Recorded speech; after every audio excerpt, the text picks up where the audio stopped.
छोड़ दो कि ये किसी का गढ़ माना जाता है। ये हमारे लिए भी उतना ही महत्वपूर्ण क्षेत्र है जितना उनके लिए है। ये ठीक है कि वो यहाँ लड़ाई ज़्यादा लड़ते रहे और ज़्यादा बार हारे भी हैं, कम बार जीते हैं, और हमारे शेर एक बार पहले जीत चुके हैं। लगातार डॉक्टर अरविंद शर्मा ये इस बार जीत हासिल करेंगे। पिछली बार ठीक है मार्जिन थोड़ा कम रहा था, लेकिन मैं इस बार आपको बताता हूँ उससे 10 गुना मार्जिन होगा। 75,000 का मार्जिन से इस बार हमारी इस सीट को हम जीतेंगे। नौकरियों के मामले में जो खर्ची पर्ची की बात होती है कि आपकी जो सरकार में बिना खर्ची पर्ची, लेकिन यहाँ जिस तरह से आरोप लग रहे थे कि खर्ची पर्ची पर नहीं, आरोप लग रहे थे। आरोप तो इसलिए लगाएंगे कि वो इसमें बौखला गए हैं।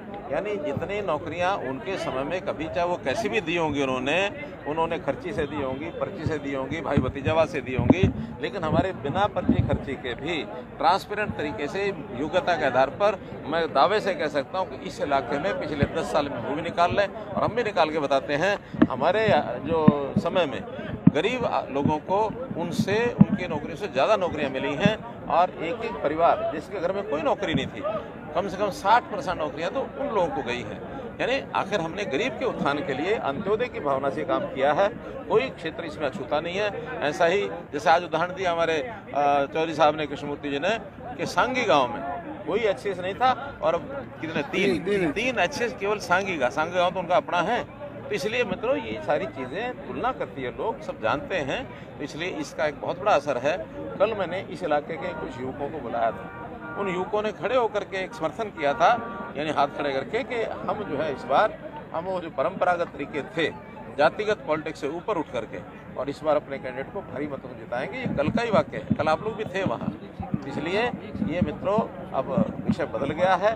3 C's को खत्म करना, चाहे वो करप्शन हो, क्राइम हो और कास्ट बेस्ड पॉलिटिक्स हो। अच्छा सर, राहुल गांधी को लेकर आपने कहा कांग्रेस खत्म कर रहे हैं, उनका सपना पूरा कर रहे हैं महात्मा गांधी का।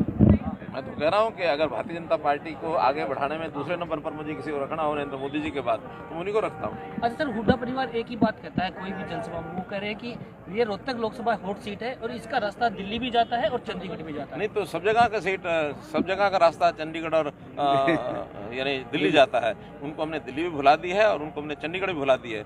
दिल्ली जाने वाले इनके नेता तो दिल्ली कई बार भूल भी जाते हैं किधर दिल्ली है। दूर जाके पूछते हैं किसी बूढ़े से कि भाई मैं दिल्ली जाना कितना टाइम लगेगा, तो अगले जन्म में। कि अगले जन्म में क्यों? दिल्ली तो मुझे नज़दीक बताया गया कि नहीं, दिल्ली तो छूट गई है, अब पूरे पृथ्वी का चक्कर काट के आना पड़ेगा दिल्ली पहुंचना है। तो अगले जन्म में आएंगे, उससे पहले नहीं आएंगे। सर, कांग्रेस के घोषणा पत्र में जिस तरह से नरेंद्र मोदी ने घटास किया था और मुस्लिम एक ठप्पा बताया था, उसको लेकर काफी आलोचना होती है। नहीं, निश्चित रूप से उन्होंने जिस प्रकार की योजनाएं बनाई हैं माइनॉरिटीज़ को कह करके, और उनका वोट बैंक के साथ मान के चलते हैं। हालांकि ये 3 तलाक के विषय को लेकर के भारतीय जनता पार्टी के प्रति भी, मोदी जी के प्रति भी एक अच्छा उनका यानी एक बना है मन में कि भी ये 3 तलाक जैसी कुरीति, इस कुरीति